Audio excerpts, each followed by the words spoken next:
Hello students, welcome back to YouTube catalyst channel. तो आज हम क्या डिस्कस करेंगे? आज हम structure of nucleus and chromosomes के बारे में डिस्कस करेंगे। इससे प्रीवियस वाले सेशन में हमने यूकैरियोटिक सेल के स्ट्रक्चर की स्टार्टिंग कर दी थी, जिसमें हमने माइटोकॉन्ड्रिया के बारे में डिस्कस किया था। आज हम एक और बहुत इंपॉर्टेंट सेल ऑर्गेनील के बारे में डिस्कस करेंगे, दैट इज न्यूक्लियस। ब्रेन के बारे में डिस्कस करेंगे, ठीक है। ब्रेन ऑफ सेल के बारे में डिस्कस करेंगे, जिसको क्या बोलते हैं? न्यूक्लियस बोलते हैं, ठीक है। And then we will discuss about the structure of chromosome, ठीक है। जब मैंने आपको स्ट्रक्चर पढ़ाया था यूकैरियोटिक सेल का, तो उसमें बताया था कि सेल मेम्ब्रेन होगी, न्यूक्लियस होगा एंड साइटोप्लाज्म होगा, और उस साइटोप्लाज्म के अंदर साइटोप्लाज्मिक सेल ऑर्गेनील्स होंगे, जिसमें हमने माइटोकॉन्ड्रिया डिस्कस किया था। आज हम न्यूक्लियस के बारे में डिस्कस कर रहे हैं। तो nucleus was first discovered by Robert brown. Robert brown 1831 में न्यूक्लियस को क्या किया था? इन्होंने डिस्कवर किया था। And it is the most important part of the cell. क्यों इंपॉर्टेंट है? क्योंकि ये कंट्रोल कर रहा है सेल की एक्टिविटीज को। It is known as the brain of the cell. Brain कहा जाता है सेल का, brain of cell. So it is the most important part of the cell which directs and controls all the cellular functions. क्या कर रहा है? सारे cellular function को क्या कर रहा है? कंट्रोल कर रहा है। तो जैसे नर्वस सिस्टम हमारे पूरे सिस्टम को क्या करता है? कंट्रोल करता है। सेंट्रल नर्वस सिस्टम में ब्रेन है, तो वो पूरे सिस्टम को क्या कर रहा है? कंट्रोल कर रहा है। उसी तरीके से पर्टिकुलर सेल की सारी एक्टिविटीज को कौन कंट्रोल कर रहा है? कंट्रोल और कोऑर्डिनेट कौन कर रहा है? न्यूक्लियस कर रहा है। That's why this is known as a brain of cell and some mature cells. अच्छा, जरूरी नहीं है कि जितनी भी सेल्स हैं उन सब में न्यूक्लियस प्रेजेंट ही हो। एक बेसिक स्ट्रक्चर जो यूकैरियोटिक सेल का होता है उसमें क्या होगा, या कोई भी सेल हो, प्रोकैरियोट्स में भी हमने देखा था न्यूक्लियोइड प्रेजेंट होता है। बस डिफरेंस इतना था कि उसमें न्यूक्लियर मेम्ब्रेन एब्सेंट है, यूकैरियोटिक सेल में न्यूक्लियर मेम्ब्रेन प्रेजेंट होती है। So some mature cells even lack nucleus. कुछ ऐसी भी सेल्स हैं जिनमें न्यूक्लियस एब्सेंट होता है, उनको इन्यूक्लिएटेड सेल बोलते हैं। Enucleated cell, it means nucleus is absent. Nucleus क्या है? एब्सेंट है। ऐसी कौन सी सेल है? आरबीसी हो गई, इराइथ्रोसाइट सेल्स। इराइथ्रोसाइट सेल्स जो होती हैं, आरबीसी जो है, red blood cells, red colour की होती हैं due to the presence of red colour pigment.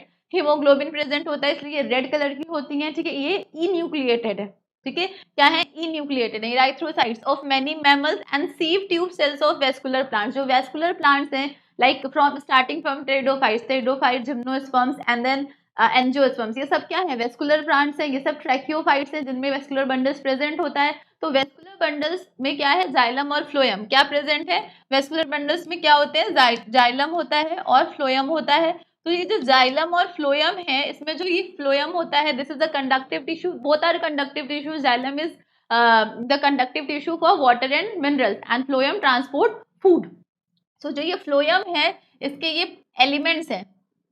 Elements में एक एलिमेंट होता है सीव सेल्स, सीव ट्यूब्स, ठीक है। ये जो होते हैं ये इन्यूक्लिएटेड होते हैं, इनके पास न्यूक्लियस नहीं होता है, ठीक है। इनके पास न्यूक्लियस एब्सेंट होता है। तो दो सेल्स ऐसी जिनमें ऐसी मैच्योर सेल्स जो इन्यूक्लिएटेड है, वो कौन सी हो गई? मैच्योर आरबीसी सेल्स, ठीक है। जो आरबीसी सेल्स होती हैं वो, और sieve tubes of vascular plants. जितने भी वेस्कुलर प्लांट्स हैं उनमें सीव ट्यूब्स होगा। जो फ्लोएम है उसका एलिमेंट है सीव ट्यूब, उसमें क्या होता है? न्यूक्लियस एब्सेंट होता है। तो इसकी एक्टिविटी को कौन कंट्रोल करता है? सीव ट्यूब की एक्टिविटी को इसके साथ प्रेजेंट होता है कंपेनियन सेल। हमेशा इसके साथ एसोसिएटेड रहेगा ये कंपेनियन सेल, और इस कंपेनियन सेल का न्यूक्लियस क्या करता है? इसकी एक्टिविटी को क्या करता है? कंट्रोल करता है। तो जब भी सीव ट्यूब के साथ हमेशा कंपेनियन सेल अटैच रहती है, ठीक है। सो क्या हमने पढ़ा कि न्यूक्लियस क्या है? First discovered by Robert brown in 1831। Okay, कहा है मैंने आपको सारे साइंटिस्ट के नाम आपको याद रखने हैं with dates. Okay, and it is the most important part of the cell which directs and control all the activities. That's why it is known as a brain of cell.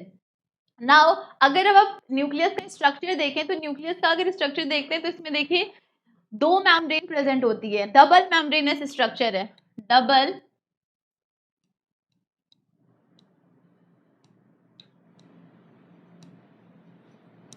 Membranous structure nucleus है, ठीक है। Nucleus, इसमें देखिए दो membrane है, ये inner membrane हो गई और ये आउटर मेम्ब्रेन। सो दो मेम्ब्रेन दिख रही है, दो मेम्ब्रेन है। और जो आउटर मेम्ब्रेन का एक्सटेंशन है, आउटर मेम्ब्रेन का जो एक्सटेंशन है that is known as endoplasmic reticulum. Endoplasmic reticulum cell organelle है, सिंगल मेम्ब्रेनस सेल ऑर्गेनील है, जो किसमें प्रेजेंट होगा, सिर्फ और सिर्फ यूकैरियोटिक सेल में प्रेजेंट होगा। न्यूक्लियस का स्ट्रक्चर यूकैरियोटिक सेल में वेल डेवलप्ड प्रेजेंट होता है as compare to prokaryotic cell. जब मैंने आपको बैक्टीरियल सेल पढ़ाया था उसमें आपको याद आ रहा होगा कि जो न्यूक्लियस है वो उसमें न्यूक्लियर मेम्ब्रेन क्या थी, एब्सेंट थी, लेकिन यहाँ पे देखिए वेल डेवलप्ड न्यूक्लियस प्रेजेंट है विद 2 मेम्ब्रेन। न्यूक्लियर मेम्ब्रेन में कितनी लेयर्स है, 2 लेयर्स है, एक इनर और एक आउटर। तो इसको क्या कहेंगे, न्यूक्लियर मेम्ब्रेन कहेंगे, या फिर इसको बोलते हैं न्यूक्लियर एनवेलप बोलते हैं, न्यूक्लियर एनवेलप, या फिर इसको न्यूक्लियर मेम्ब्रेन बोलेंगे, या फिर आप इसको एक और टर्म दे सकते हैं, कैरियोथीका भी बोलते हैं। Karyo word is always related to nucleus, ठीक है। तो कैरियो वर्ड जहां आएगा उसका मतलब न्यूक्लियस है, तो कैरियोथीका, थीका मीन्स होता है membrane.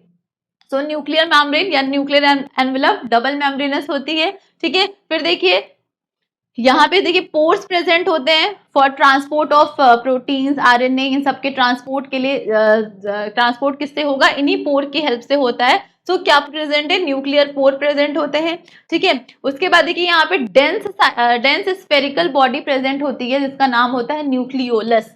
Nucleolus very important, nucleolus आगे हम पढ़ेंगे इसके बारे में। और ये देखिए थ्रेड्स लाइक स्ट्रक्चर, बहुत सारे थ्रेड लाइक स्ट्रक्चर प्रेजेंट है जिसको क्रोमैटिन फाइबर्स बोलते हैं, और इन क्रोमैटिन फाइबर्स के नेटवर्क को क्या बोलेंगे, क्रोमैटिन नेट बोलेंगे। तो क्या हो गया, क्रोमैटिन फाइबर्स, और यही क्रोमैटिन फाइबर्स आगे कंडेंस्ड होकर क्या बनाते हैं, क्रोमोसोम्स बनाते हैं, और इन्हीं क्रोमोसोम्स में किसके बने होते हैं, ये क्रोमोसोम्स डीएनए के बने होते हैं और हिस्टोन प्रोटीन्स के बने होते हैं। तो ये न्यूक्लियस का वेल डेवलप्ड न्यूक्लियस जिसको कहते हैं वो यूकैरियोटिक सेल्स में प्रेजेंट होता है, plant cell and animal cells, okay, example है ये। और ये न्यूक्लियस का वेल डेवलप्ड स्ट्रक्चर हो गया।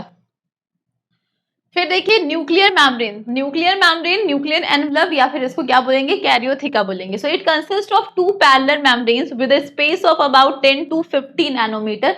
दोनों के बीच में स्पेस प्रेजेंट है, देखा आपने, दोनों के बीच में क्या प्रेजेंट है, स्पेस प्रेजेंट है। एक मेम्ब्रेन ये है इनर मेम्ब्रेन, एक आउटर मेम्ब्रेन ये है, ये तो एंडोप्लाज्मिक रेटिकुलम है। तो इन दोनों के बीच में स्पेस प्रेजेंट है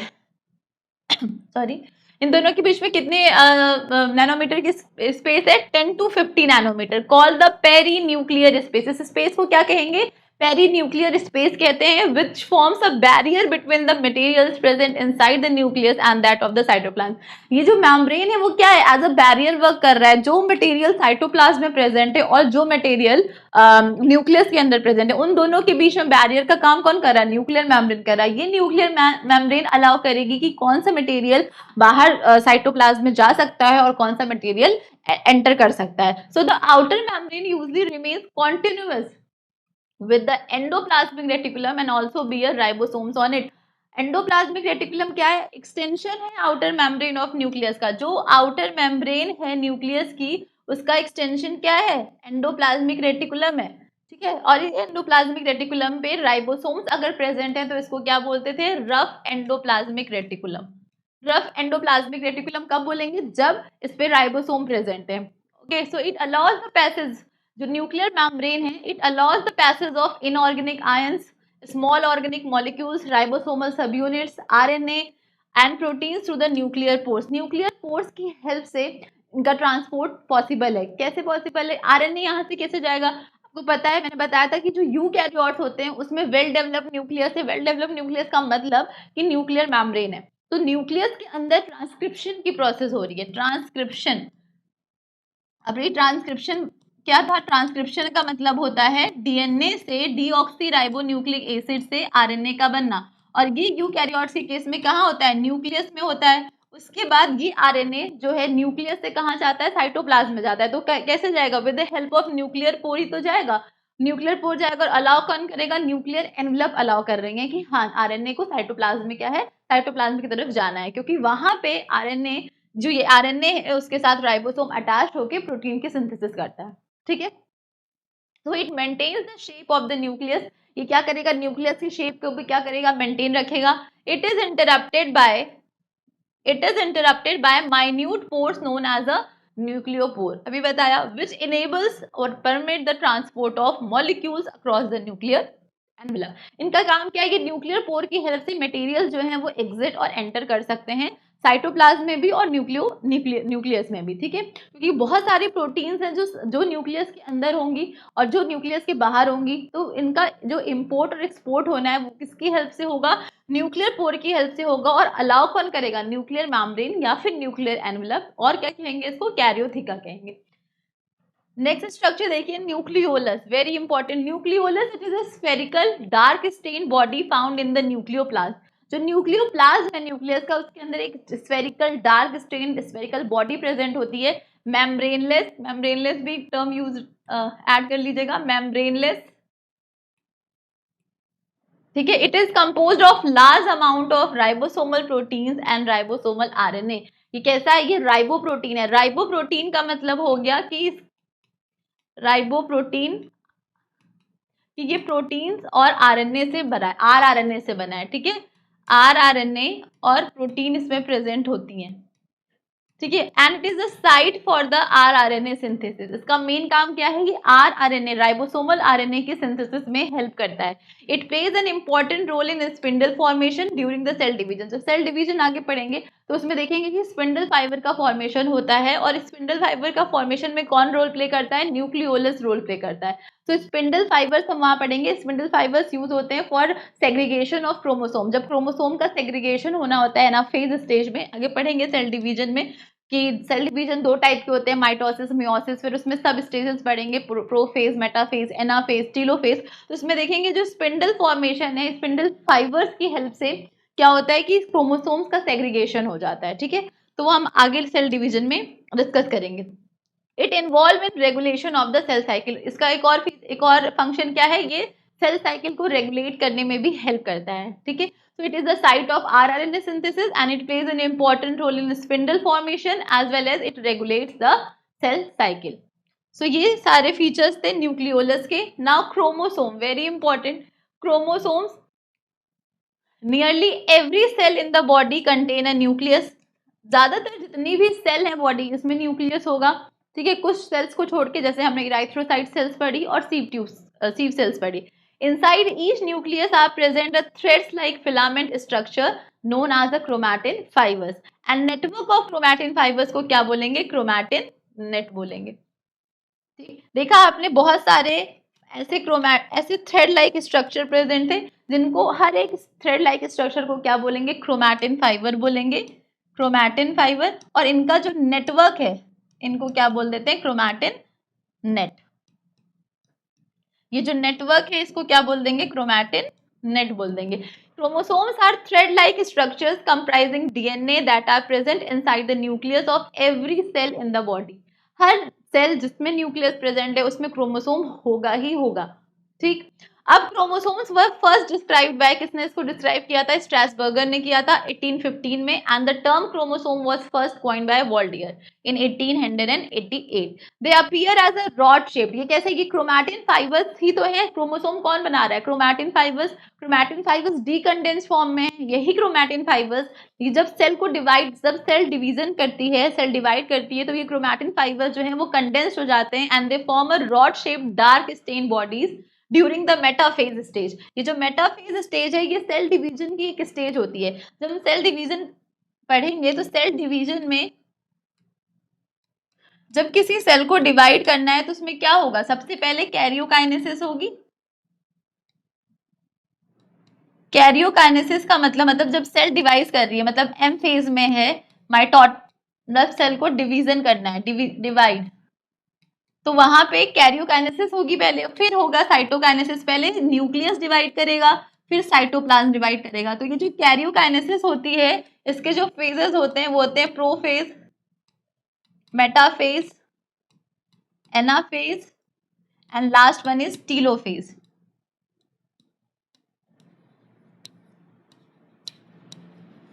मेटाफेज, एनाफेज एंड टीलोफेज, ठीक है।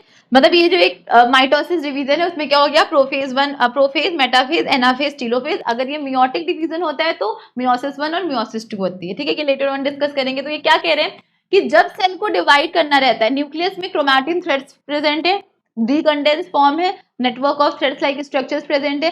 When cell have to divide, when cell enters in a metaphase stage में जब एंटर करती है तो ये जो क्रोमैटिन फाइबर्स हैं ये पूरी तरीके से कंडेंस्ड हो जाते हैं, they appear as a rod shape dark stain bodies, और इसको हम क्या बोलते हैं, क्रोमोसोम्स बोलेंगे। क्या बोलेंगे, क्रोमोसोम बोलेंगे। इन्हीं डार्क स्टेन बॉडीज को क्रोमोसोम बोलेंगे, जो सबसे अच्छे तरीके से कब अपीयर होते हैं, at metaphase stage of cell division. Okay, so ये क्रोमोसोम का इंट्रोडक्शन था।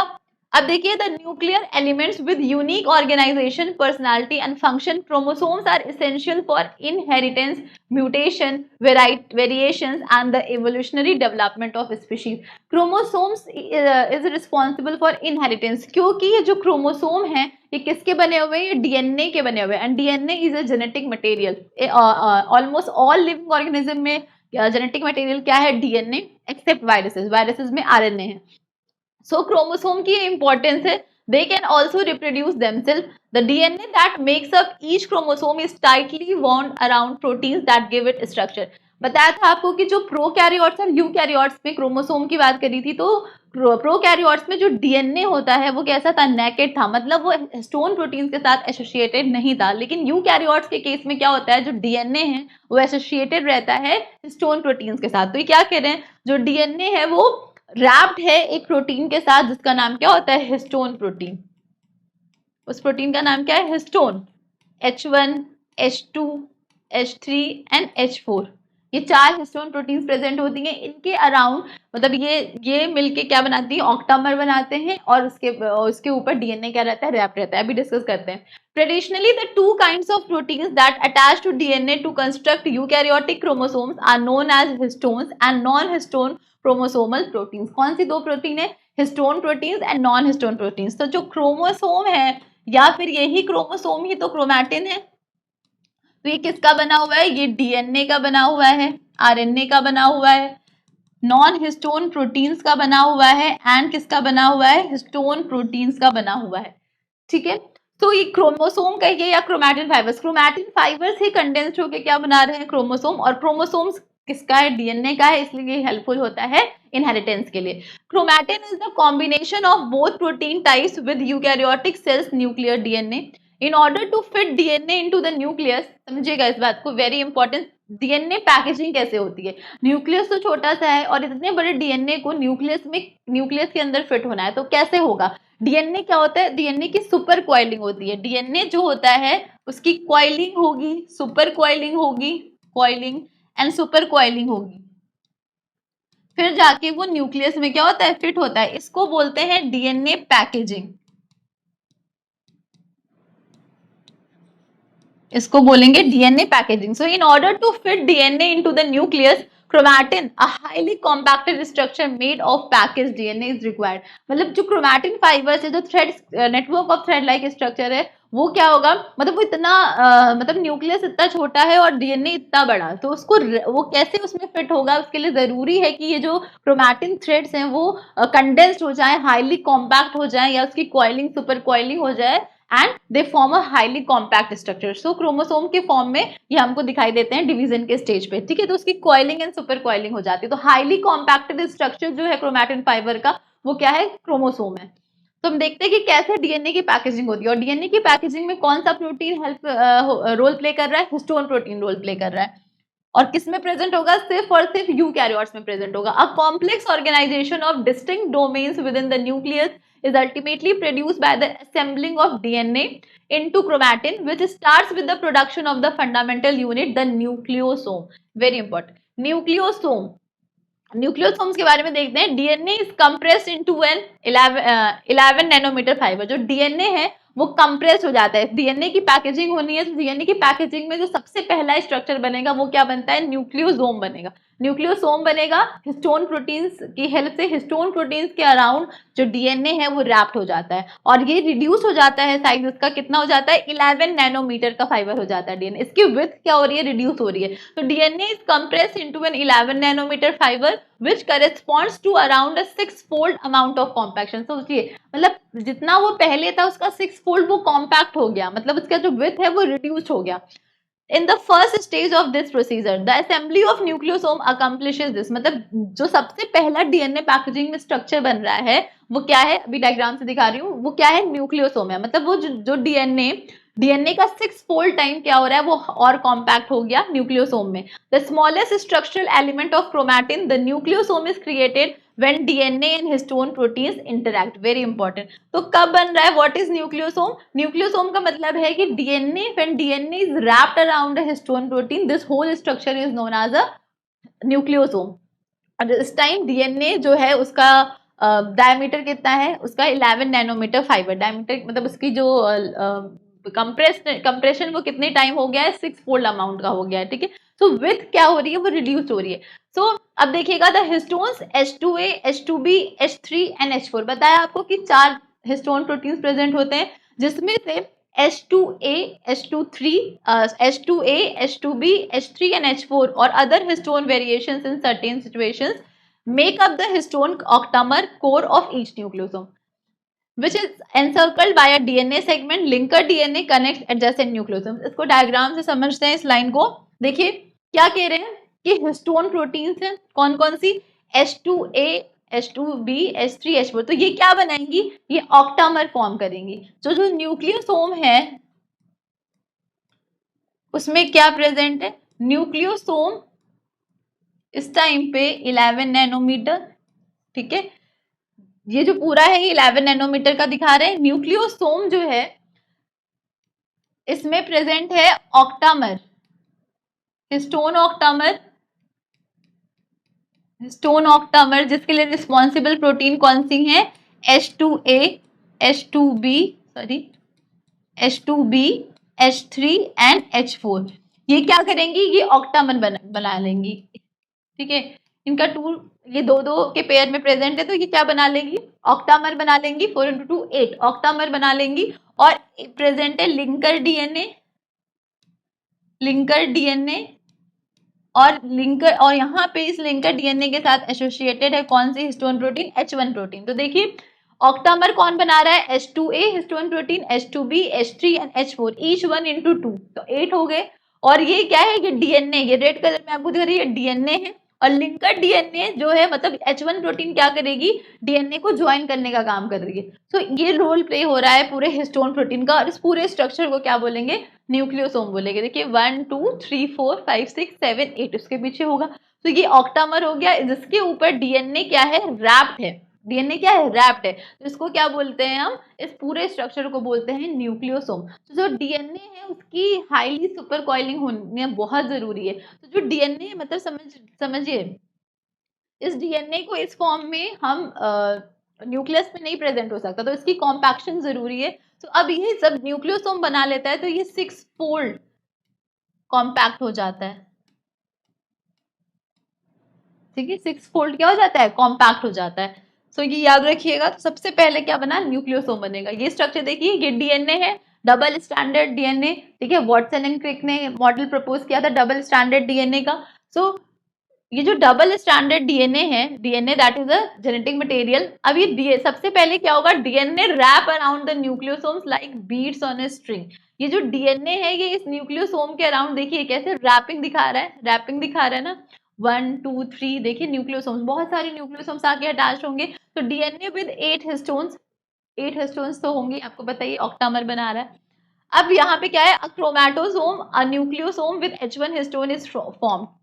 जब H1 प्रोटीन के साथ जब ये न्यूक्लियोसोम अटैच हो रहा है तो यहाँ क्या बने, क्रोमैटोसोम बोलेंगे। The nucleosome fold up producing a 30 nanometre. उसके बाद याद रखिएगा डीएनए की क्या हो रही है, coiling, super coiling and more super coiling. तो यहाँ पे न्यूक्लियोसोम बना, उसके बाद यहाँ पे और कॉइलिंग होगी, और ये 30 नैनोमीटर का इसका डायमीटर क्या हो रहा है, डायमीटर हम बढ़ा रहे हैं, इसकी विड्थ बढ़ा रहे हैं, तो इसकी लेंथ क्या होगी, छोटी होती जाएगी, कॉम्पैक्शन होता जाएगा। सो 11 नैनोमीटर से कितने नैनोमीटर में आया, 30 नैनोमीटर में आया, ठीक है, क्रोमैटिन फाइबर्स। उसके बाद क्या बना, the 30 nanometre fibres then forms a loops averaging 300 nanometre in length. ये क्या बनाना शुरू कर देगा, ये लूप्स के फॉर्म में स्टार्टिंग हो जाएगी, लूप्स बनना शुरू हो जाएंगे। अब ये लूप्स बनेंगे और उसके बाद फिर क्या होगा, देखिए 300 nanometre fibres are not compressed, और ज्यादा कंप्रेस्ड होंगे, और इसके बाद लेटर ऑन जो स्ट्रक्चर बनेगा दैट इज ऑफ क्रोमोसोम। क्या बनेगा? क्रोमोसोम। तो जो हाईली कॉम्पैक्ट स्ट्रक्चर है, अभी आपको ये याद रखना है कि डीएनए पैकेजिंग का सबसे पहला स्टेप क्या होता है? किसका फॉर्मेशन होना? न्यूक्लियोसोम का बनना, न्यूक्लियोसोम का बनना। ठीक है, उसके बाद क्या बनेगा? न्यूक्लियोसोम के बाद देखिए और ये फोल्ड होके 30 नैनोमीटर क्रोमैटिन फाइबर, उसके बाद ये हाईली फोल्ड होके 300 नैनोमीटर एंड 700 नैनोमीटर के फोल्ड्स बनाता है एंड देन इट्स क्रोमोसोम। ठीक है, the 30 nanometre fibre is further tightly coiled to form a chromosome. क्या बना रहा है? क्रोमोसोम बना रहा है। समझ में आई ये बात? तो आपको ये याद रखना है कि डीएनए की कॉइलिंग एंड सुपर कॉइलिंग बहुत जरूरी है डीएनए को न्यूक्लियस में फिट करने के लिए। फिर से देख लीजिए, DNA wrap around the nucleus like a beads on a string, then a chromatosome a nucleosome with H1 histone. जब न्यूक्लियोसोम के साथ H1 हिस्टोन प्रोटीन एसोसिएट हो रही है उसको क्रोमैटोसोम बोला। फिर the nucleosomes folds up producing a 30 nanometre fibre. 11 nanometre fibre से वो के बाद ये जो न्यूक्लियोसोम है वो और फोल्ड हुआ और उसने क्या बनाया? 30 नैनोमीटर क्रोमैटिन फाइबर्स। उसके बाद इसमें लूप्स बनना स्टार्ट हो गए। ये 30 nanometre fibres start forming a loops of 300 nanometer and then the 300 nanometer fibers are now compressed and folded producing a 250 nanometer wide fiber and the final stage क्या आती है? क्रोमोसोम।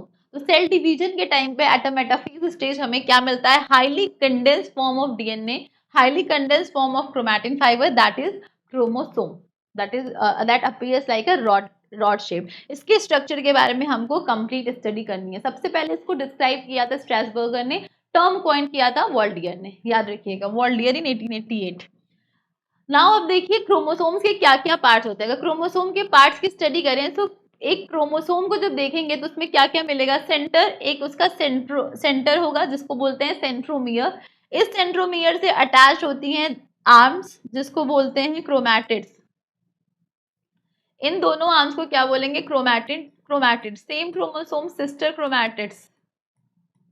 तो आर्म ऑफ क्रोमोसोम को क्या बोलते हैं? Chromatids बोलते हैं। सेंटर को सेंट्रोमियर।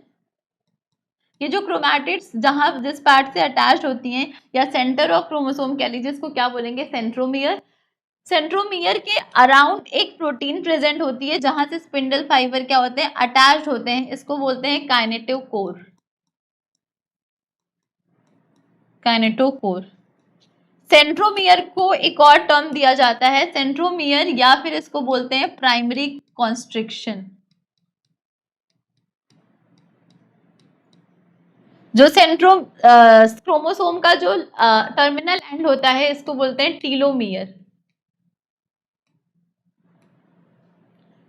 ठीक है, और इसमें ये बना किसका है? डीएनए का, इसीलिए आपको ये कैसा दिखता है? हाईली ऐसे स्ट्रक्चर आपको दिखता है। तो ये क्रोमोसोम का स्ट्रक्चर है। क्रोमैटिड्स होंगे क्रोमोनेमा, क्रोमोमियर्स अभी बताती हूँ, centromere, secondary construction, telomere and satellite. Diagram देखते हैं इसके। सेंट्रोमियर का काम क्या है? प्राइमरी कंस्ट्रक्शन है। At the centre to which the chromatids are attached, जहां पे क्रोमैटिड्स अटैच्ड हैं उस पार्ट को क्या बोलेंगे? Centromere. Its function is to enable the movement of the chromosome, ये क्रोमोसोम के मूवमेंट में हेल्प करेगा। काइनेटोकोर, तो सेंट्रोमियर हो गया। काइनेटोकोर अभी बताया आपको, chromatids during cell division A chromosome is divided into two identical half strands joined by the centromere। से जो काइनेटोकोर होता है ये स्पिंडल फाइबर की हेल्प से, स्पिंडल फाइबर की हेल्प से ये जो क्रोमोसोम है ये क्या हो जाता है? ये जो पेयर फॉर्म में ये क्या हो जाएंगे? इनका सेग्रीगेशन हो जाता है। Chromatins, it is a complex of DNA and proteins that forms the chromosomes within the nucleus of eukaryotic cell. पूरा पढ़ा हमने। Chromatin consist of a DNA, RNA and proteins. इसका बना है DNA, RNA and proteins. Proteins कौन सी है? Histone proteins और कुछ नॉन हिस्टोन प्रोटीन्स भी प्रेजेंट है। सेकेंडरी कंस्ट्रक्शन, कुछ ऐसे क्रोमोसोम्स होते हैं जिसमें सेकेंडरी कंस्ट्रक्शन भी प्रेजेंट होता है, generally present on for the nucleolar organisation. ये जो क्रोमोसोम है, कुछ ऐसे क्रोमोसोम्स होते हैं जिसमें यहाँ पे कंस्ट्रक्शन प्रेजेंट होता है जिसको बोलते हैं सेकेंडरी कंस्ट्रक्शन। और इस सेकेंडरी कंस्ट्रक्शन के पास एक रीजन होता है, न्यूक्लियर ऑर्गेनाइजेशन रीजन बोलते हैं, न्यूक्लियोलर ऑर्गेनाइजेशन रीजन, जहां पे न्यूक्लियोलस की क्या होगी? सिंथेसिस होगी। और न्यूक्लियोलस किस में हेल्प करता है? In the synthesis of ribosome. RRNA की सिंथेसिस में कौन, आरआरएनए की सिंथेसिस कहाँ हो रही है, न्यूक्लियोलर में हो रही है। और न्यूक्लियोलर ऑर्गेनाइजेशन रीजन कहाँ प्रेजेंट है, एट सेकेंडरी कॉन्स्ट्रिक्शन। कुछ क्रोमोसोम्स होते हैं जिनमें सेकेंडरी कॉन्स्ट्रिक्शन प्रेजेंट होता है, ऐसे क्रोमोसोम को सैटेलाइट क्रोमोसोम भी बोलते हैं। क्या बोलते हैं, सैटेलाइट।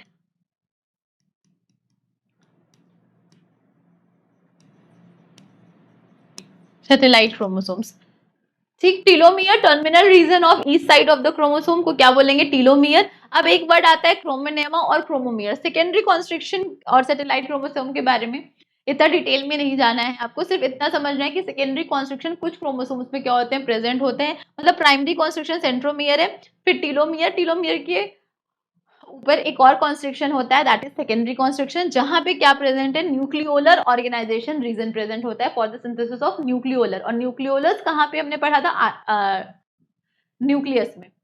अब देखिए, एक टर्म है क्रोमोनेमा और एक क्रोमोमियर्स।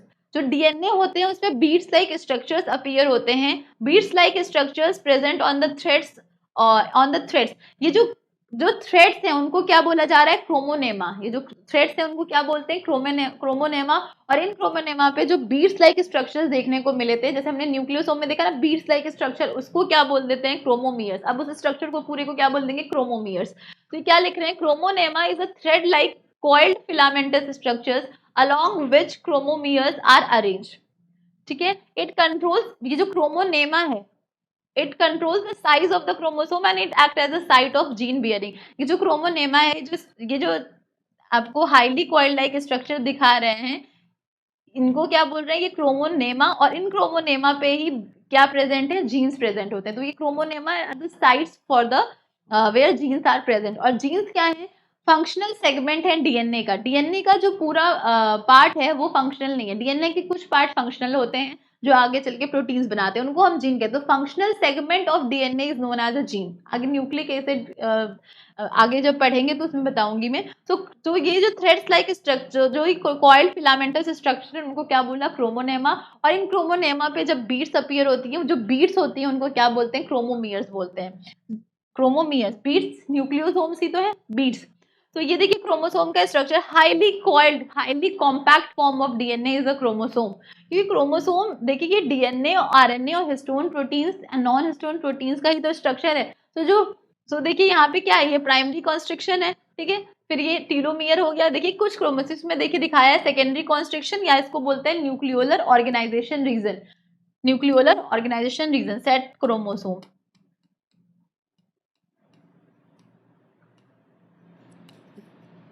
तो ये हाईली कॉइल्ड स्ट्रक्चर समझ पा रहे हैं आप लोग, ये हाईली कॉइल्ड स्ट्रक्चर्स हो गया, ठीक है। इनमें जो ये बीट्स लगी हैं, बीट्स का मतलब जो न्यूक्लियोसोम्स, बीट्स क्या हैं, न्यूक्लियोसोम्स। अभी बताया आप लोगों को न्यूक्लियोसोम्स के बारे में। तो इनको क्या बोलते हैं, इन बीट्स को क्रोमोमियर्स बोलेंगे, क्रोमोमियर्स। और इस पूरे स्ट्रक्चर को क्या बोलेंगे, क्रोमोनेमा, क्रोमोनेमा। सो ये क्या हो गया, क्रोमोसोम का स्ट्रक्चर हो गया, ठीक है। क्रोमोसोम के स्ट्रक्चर में सेंट्रोमियर, प्राइमरी कंस्ट्रिक्शन, ये हो गई दो आर्म्स जिसको क्रोमैटिड्स बोलते हैं। टीलोमियर हो गया ये, ठीक है, टीलोमियर टर्मिनल एंड। टीलोमियर के पास एक और constriction, secondary constriction, NOR region, nucleolar organisation region, that chromosome भी बोलते हैं। काइनेटोकोर्स यहाँ प्रेजेंट होंगे जहाँ पे स्पिंडल फाइबर्स आके अटैच हो जाते हैं। और फिर ड्यूरिंग एनाफेज ये क्या हो जाते हैं, इन दोनों ये क्या हो जाते हैं, सेंट्रोमियर से ये क्या हो जाते हैं, सेपरेट हो जाते हैं, ठीक है। क्रोमोसोम क्या हो जाते हैं, सेपरेट हो जाते हैं, सेग्रीगेशन हो जाता है, ठीक है। तो यहाँ पे आकर के सेंट्रोमियर के पास काइनेटोकोर पे स्पिंडल फाइबर अटैच हो जाते हैं, ठीक है। क्रोमोनेमा, क्रोमोमियर समझ में आ गया। क्रोमोमियर्स बीड्स की बात कर रहे हैं, जो न्यूक्लियोसोम है बीड्स की बात कर रहे हैं। इस पूरे स्ट्रक्चर को फिर आप क्या बोलेंगे, क्रोमोनेमाटा बोलेंगे, क्रोमोनेमा बोलेंगे। अब देखिए क्रोमोसोम के टाइप देख लेते हैं कि सेंट्रोमियर की पोजीशन के बेसिस पे कितने टाइप के क्रोमोसोम होते हैं। 4 टाइप के क्रोमोसोम होते हैं। पहला देखिए, सेंट्रोमियर की लोकेशन अगर एकदम मिडिल में प्रेजेंट है तो दोनों आर्म्स जो हैं वो क्या होंगी, इक्वल होंगी। तो इसको मेटासेंट्रिक क्रोमोसोम बोलेंगे। क्या बोलेंगे, मेटासेंट्रिक क्रोमोसोम बोलेंगे, मेटासेंट्रिक क्रोमोसोम। दोनों आर्म्स क्या होंगी, इक्वल होंगी, that is known as a metacentric chromosome. देखिए सेंट्रोमियर है और ये दोनों आर्म्स, ये पी आर, मतलब इसकी जो लॉन्ग आर्म होती है उसको पी और पी और क्यू आर्म्स, 2 आर्म्स होती हैं इसमें, ठीक है। तो इसमें जब मेटासेंट्रिक टाइप का क्रोमोसोम है, मतलब जो सेंट्रोमियर है वो एकदम सेंटर में है, तो दोनों आर्म्स की जो लेंथ है वो क्या होगी, इक्वल होगी। तो this is a metacentric chromosome. या आप ऐसे समझ सकते हैं कि सेंट्रोमियर जो है वो एकदम, वो कहाँ है, सेंटर में प्रेजेंट है। फिर अगर सेंट्रोमियर जो है वो सेंटर से थोड़ा सा ऊपर है तो उसको क्या बोलेंगे, सब मेटासेंट्रिक क्रोमोसोम बोलेंगे, जिसमें से एक आर्म बड़ी हो जाती है, एक आर्म क्या हो जाती है, छोटी हो जाती है। और अगर सेंट्रोमियर एकदम टर्मिनल एंड पे है, एकदम क्लोज टू एंड पे है, मतलब अभी एंड टर्मिनल पे नहीं पहुंचा है, उससे एंड से थोड़ा सा क्लोज है, तो उसको क्या बोलते हैं, एक्रोसेंट्रिक, जहां पे एक आर्म जो है वो बहुत ज्यादा रिड्यूस हो जाती है एज कंपेयर टू सब मेटासेंट्रिक। डायग्राम याद रखिएगा, डायग्राम से आप समझ सकते हैं। और एक्रोसेंट्रिक सॉरी टीलोसेंट्रिक का मतलब हो गया सेंट्रोमियर एकदम टर्मिनल एंड पे है और एक आर्म पूरी तरीके से क्या है, गायब हो गई है। आपको सिर्फ क्या दिख रही है, मतलब एक साइड का दिख रहा है, ये 2 क्रोमैटिड्स दिख रही हैं, ये पेयर फॉर्म में दिखाया है। सो तो एक आर्म पूरी तरीके से क्या हो गई, गायब हो गई, टीलोसेंट्रिक हो गया ये, ठीक है। तो कितने टाइप की क्रोमोसोम हो गए on the basis of centromere की पोजीशन कहाँ है, मिडिल में है तो मेटासेंट्रिक, मिडिल से थोड़ी बिटवीन द मिडिल और एंड मिडिल है तो उसको क्या बोलेंगे, सब मेटासेंट्रिक, एकदम एंड पे है तो टीलोसेंट्रिक, और क्लोज टू एंड पर है तो एक्रोसेंट्रिक। तो ये 4 टाइप के सेंट्रोमियर के बेसिस पे क्रोमोसोम हो गए। डायग्राम देखिए, very important. Metacentric centromere centre, both arms are equal. Metacentric V shape chromosome देखने को मिलता है। सब मेटासेंट्रिक एल शेप क्रोमोसोम, ठीक है। जे शेप क्रोमोसोम, ये जे शेप का ही तो है क्रोमोसोम। एक्रोसेंट्रिक, टीलोसेंट्रिक देखिए, टीलोसेंट्रिक में एक आर्म पूरी तरीके से क्या हो चुकी है, एब्सेंट है, और एक ही आर्म अपीयर होती है। तो ये 4 टाइप के metacentric, submetacentric, acrocentric and telocentric क्या हो गए, क्रोमोसोम के टाइप हो गए on the basis of centromere position, ठीक।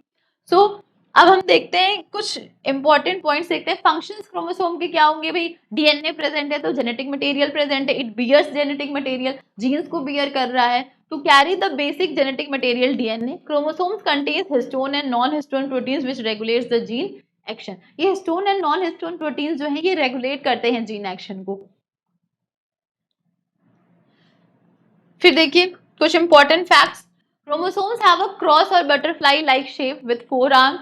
क्यों 4 आर्म्स कह रहे हैं, क्योंकि हायर ऑर्गेनिज्म में डिप्लॉयड फॉर्म प्रेजेंट होता है क्रोमोसोम का। डिप्लॉयड अब क्या है, डिप्लॉयड मतलब 2n मतलब जो क्रोमोसोम्स होते हैं they always present in the form of pair, pair के फॉर्म में प्रेजेंट होंगे। अगर ये सिंगल मतलब जैसे इसमें क्या याद रखना है आपको कि ह्यूमंस जो हैं उसमें कितने, जैसे ह्यूमंस के जो टोटल नंबर ऑफ क्रोमोसोम है दैट इज 46, और 46 का मतलब हो गया कि ये 23 पेयर्स के फॉर्म में प्रेजेंट है, 23 पेयर्स के फॉर्म में प्रेजेंट है। डिप्लॉयड मतलब 2n, तो 2n इज इक्वल्स टू 46, तो हैप्लॉयड कितने हो जाएंगे 23, ठीक है। So half set of chromosome is haploid and अगर ये हैप्लॉयड जो है वो पेयर के फॉर्म में है तो इनको क्या बोल देते हैं, डिप्लॉयड फॉर्म बोल देते हैं। जितने भी हायर प्लांट्स एंड एनिमल्स हैं they have a diploid ploidy, ठीक है। डिप्लॉयड नंबर ऑफ क्रोमोसोम मतलब क्रोमोसोम जो है वो पेयर फॉर्म में प्रेजेंट है। तो क्रोमोसोम जो हो गए वो क्या है, 4 आर्म्स होंगे, 4 क्रोमैटिड्स हो गई,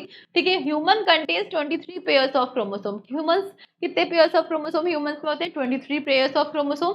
22 पेयर्स, फर्स्ट 22 पेयर्स को ऑटोजोम्स बोलेंगे, और तो 23 पेयर्स में से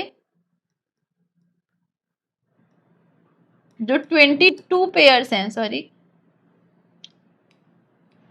23 पेयर्स ऑफ क्रोमोसोम में से जो 22 पेयर्स हैं उनको ऑटोजोम्स बोलते हैं, और लास्ट पेयर जो है दैट इज 23rd पेयर, उसको बोलते हैं सेक्स क्रोमोसोम, एलोजोम भी बोलते हैं, ठीक है। So genetic information is stored in these 23 pairs of chromosome that vary in size and shape. ये जितने भी 23 pairs of chromosome है ये vary करते हैं size and shape में, कोई बड़ा है कोई छोटा है, ये vary करेंगे। The 23rd pair of chromosome is known as a sex chromosome, जिसमें X and Y, ठीक है, मेल है तो X and Y, फीमेल है तो XX chromosome. So females typically have 2X chromosome, Males have one X and one Y chromosome. So other 22 pairs are called autosomes. So 23rd pair जो है वो क्या हो गया, सेक्स क्रोमोसोम, और other जो 22 pairs हैं they are known as autosomes. तो हमें क्या याद रखना है कि ह्यूमंस की प्लॉइडी क्या है, 2n इज इक्वल्स टू 46, और जितने भी जो सेल्स होती हैं, सोमैटिक सेल्स हो गई और जर्म सेल्स, जिसमें से हमेशा जो जर्म सेल्स होंगी, रिप्रोडक्टिव सेल्स हैं जिनसे गैमेट्स फॉर्म हो रहे हैं, गैमेट्स हमेशा गैमेट्स की प्लॉइडी क्या होगी, हैप्लॉइड होगी, दैट इज n होगी. Gametes will always have haploid ploidy.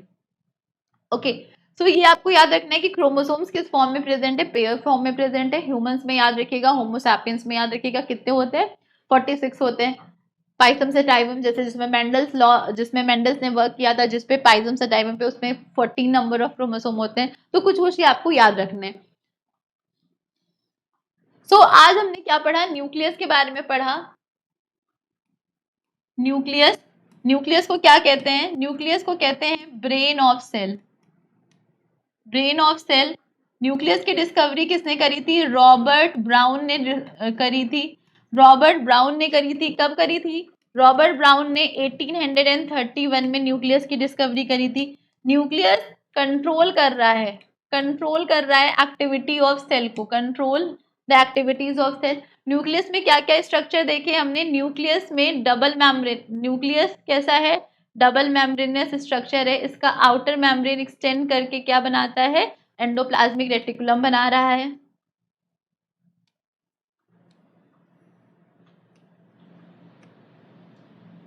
Double membranous structure present है. ठीक है, आउटर मेम्ब्रेन, इनर मेम्ब्रेन.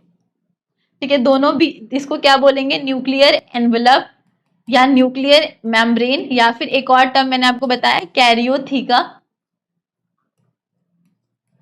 ठीक है, स्पेस को क्या बोलेंगे, पेरी न्यूक्लियर स्पेस, है ना, दोनों के बीच में स्पेस है ना, इस स्पेस को क्या बोलेंगे, पेरी न्यूक्लियर स्पेस. ठीक है, उसके बाद ये पोर है जिसको क्या बोलते हैं, न्यूक्लियोपोर.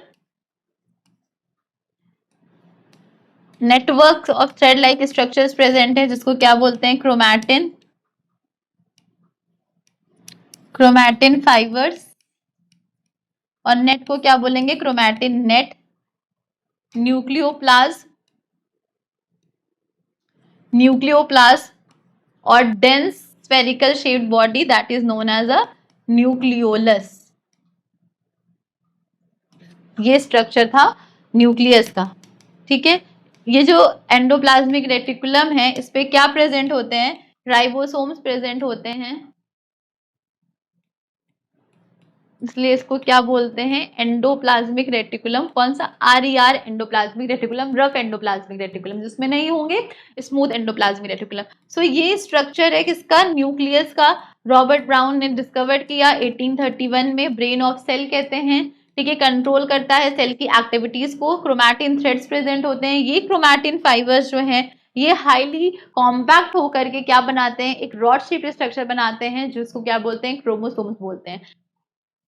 इतनी बात हमने पढ़ी थी न्यूक्लियस के बारे में. फिर क्रोमोसोम्स में देखें तो क्रोमोसोम किससे बने हैं, क्रोमैटिन का ही कंडेंस फॉर्म क्या है, क्रोमोसोम है. क्रोमोसोम्स में सेंट्रोमियर है, सेंट्रोमियर से 2 आर्म्स गई हैं जिसको क्रोमैटिड्स बोलते हैं. हमेशा क्रोमोसोम पेयर्ड फॉर्म में प्रेजेंट है. ह्यूमन से केस में 46 पेयर्स ऑफ क्रोमोसोम प्रेजेंट है, जिसमें से 22 पेयर्स जो स्टार्टिंग के 22 पेयर्स है उनको ऑटोसोम्स बोलेंगे. Last pair that is 23rd pair is known as a sex chromosome, जिसमें मेल में XY होता है और फीमेल में XX होते हैं. ठीक है, इसके बाद हमने पढ़ा कि centromere is a primary constriction, जिसके पास एक प्रोटीन है, एक स्ट्रक्चर प्रेजेंट है काइनेटोकोर. वहां पे स्पिंडल फाइबर्स आके अटैच होते हैं जो कि क्या करेंगे, सेग्रीगेशन ऑफ क्रोमोसोम्स में हेल्प करते हैं एनाफेज स्टेज पे. देन मेटाफेज स्टेज पे ही स्पिंडल फाइबर की वजह से फॉर्मेशन होती है. आगे जब हम सेल डिवीजन पढ़ेंगे तो उसमें बात करेंगे.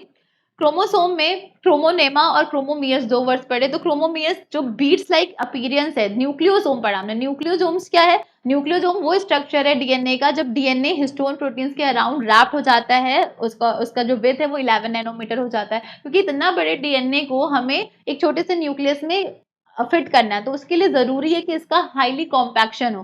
तो डीएनए 6 फोल्ड टाइम्स कॉम्पैक्ट हो जाता है when it forms the first stage of DNA packaging, that is when it forms nucleosomes. और न्यूक्लियोसोम्स किससे बना है? Nucleosomes DNA and histone protein से बना है। हिस्टोन प्रोटीन्स में histone protein H2A, H2B, H3 और H4 क्या फॉर्म कर लेती हैं? हिस्टोन ऑक्टामर बनाती हैं with linker DNA. H1 protein क्या करता है? लिंकर की तरह काम करता है, वो डीएनए को क्या करता है? ज्वाइन करके रखता है। देन ये जो न्यूक्लियोसोम है ये बीड्स की तरह अपीयर होती हैं डीएनए पे, तो इस स्ट्रक्चर को, तो उस बीड्स को क्रोमोमियर्स कहा गया, और इस पूरे थ्रेड को जो क्रोमोमियर्स बियर कर रहे हैं, जीन बियर कर रहे हैं, उसको क्रोमोनेमेटा बोलते हैं।